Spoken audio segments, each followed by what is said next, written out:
Don't inflict cheesy icebreakers on your workshop participants. There's a better way to get them talking.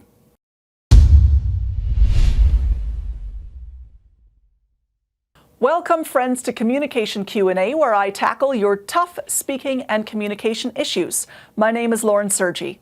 If you need to leverage your communication at work, and really, who doesn't, then please like this video and subscribe to my channel so that you can be in the know with my latest videos.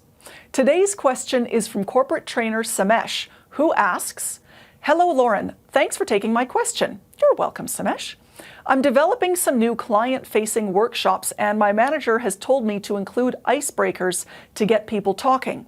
But I hate icebreakers. They feel like a waste of time and people really don't seem to enjoy them. Any idea for what else I can do to create engagement at the start of my workshops? Thanks." Thank you, Samesh, for a really outstanding question. Usually when we think of icebreakers, we think of annoying activities where you share your favorite animal or breakfast food in a bid to get to know the people you're sitting with. And people hate them for the exact reasons you laid out. They are a waste of time. People are at workshops to learn, not to make friends, and they want to get down to business with the least amount of awkwardness or embarrassment possible. So instead of creating engagements, icebreakers just usually create irritation. That being said, you do want some form of audience interaction within the first few minutes of the workshop. It helps them get on the ball, so to speak, and it signals that participation is expected. It also helps make you, as the presenter, more approachable by encouraging direct interaction early into the experience. The key difference between a good early interaction or activity and a cheesy, annoying icebreaker is its relevance to the workshop content. Most of those groaner icebreakers have little to no relevance to the topic at hand.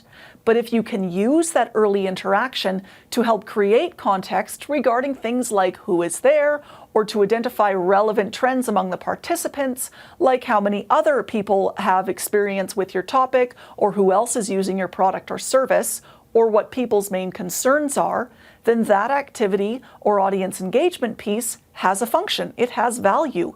It helps everyone get a feel for where others are at and helps give you the impression that you're genuinely interested in your workshop participants. Early interactions or engagement activities need to be quick and snappy. Easy and simple to carry out is best. Avoid anything that takes too long or requires several steps. I favor call and response interactions that let me survey the whole group at once, such as asking people to answer a simple question by raising their hand. If I'm doing a virtual workshop, I have them answer a poll or type something into chat. Then I often select specific people to expand on their answer so I get that two-way conversational feel going. So it works something like this. I'll say, "Who here is really comfortable with CompuCog? Okay, you seem enthusiastic. What do you use it for?"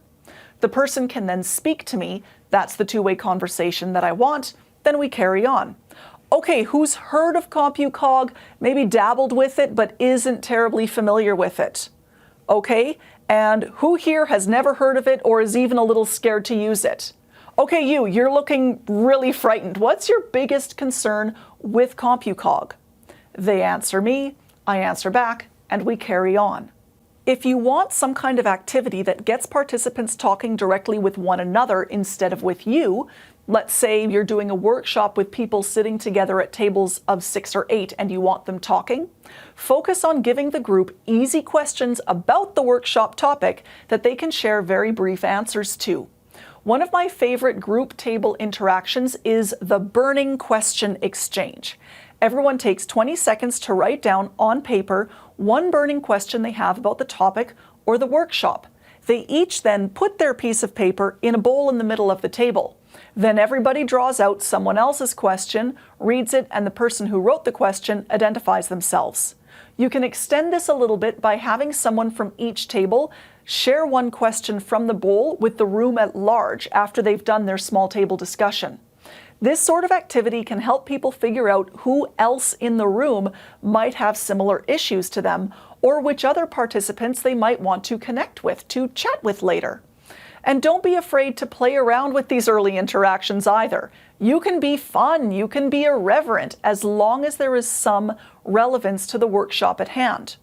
Once, for example, I was emceeing a conference on corporate sponsorships. I was asked specifically to start with an icebreaker. Well, I knew that no one wanted to waste time on that, so I put my own twist on it. There were two distinct groups of people at this event: fundraisers and sponsors, people raising money and people giving money. I got up to the mic and told everyone we were going to kick things off with a quick icebreaker. I literally heard groans from the audience, which was the reaction I was expecting and wanted. Then I said, "Okay, everyone here who needs to find money, stand up. Thank you. Take a good look around. Now sit down. Now, everybody who needs to give money, stand up. Look around. There. Everyone knows who you need to talk to. Icebreaker over." The audience howled with laughter. I got thunderous applause. It was great. It was quick, it was snappy, it was funny, and it was relevant. So, Samesh, when it comes to your workshop icebreakers, think creatively, but don't overcomplicate things. Simple and easy is best. Keep those early interactions quick and on topic. That will keep your audience happy and get your workshop off to a great start. Now, for everyone watching, if you need to boost your own presentations and workshops, I strongly suggest you check out my online program, Business Presentation Mastery.